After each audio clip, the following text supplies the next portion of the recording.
Okay, so writing poetry has just become my passion. I want to say just become. That's the wrong words right there alone. I've been writing since I was 13, and I gave it up for 18 years.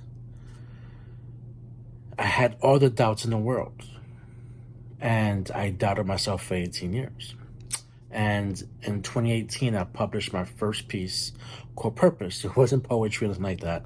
It was like a motivational, inspirational thing, but it was really for me. And I learned a lot from it. I learned how to produce content. I learned how to, um, obviously not edit, because the book is horrible as far as editing. Spell check could have been my best friend, but I didn't fucking use it. And it's still out there. It's left it as is. I'm actually working to fix it. But it showed me so much in every other aspect of publishing and self-publishing. And ever since then, I've taken charge of my writings. I've gotten into it more. I'm right now contemplating really heavily, close, like just about, I'm going to take a creative writing course. I just want to get better at writing. And of course, the way to get better at writing is to fucking read. Yeah.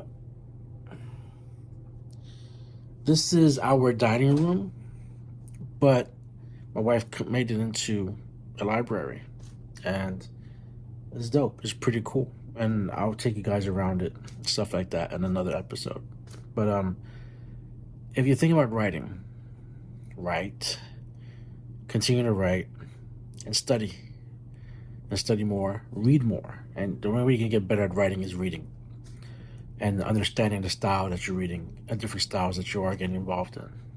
And the cool thing about everything else is that once you actually start realizing you're growing, then you can actually contemplate whether you're getting better or not. But not necessarily better than someone else, because that's who they are. Let them live the same way you're going to have to live for yourself. And as you continue to write, the struggle is going to be there. But you're going to have to put yourself into the discipline mode. You're going to have to make sure that you are doing something in a routine of writing, whether it's in the day and the night. I like to write in the bookends of the day, right? In the mornings, early mornings, late evenings. During the middle of the day, I have a family. I have real life. I have a job. And those are things that are right now supporting my hobby, because I'm not making money off my writings. But once I do, then my hobby will become something totally different. It will become my mainstay of income. But you have to start somewhere, and you have to know what you really have and be realistic with what you got. And for the most part, the biggest thing you have to really realize is that it's you that's holding yourself back. That's what I had to freaking realize. And it took a while.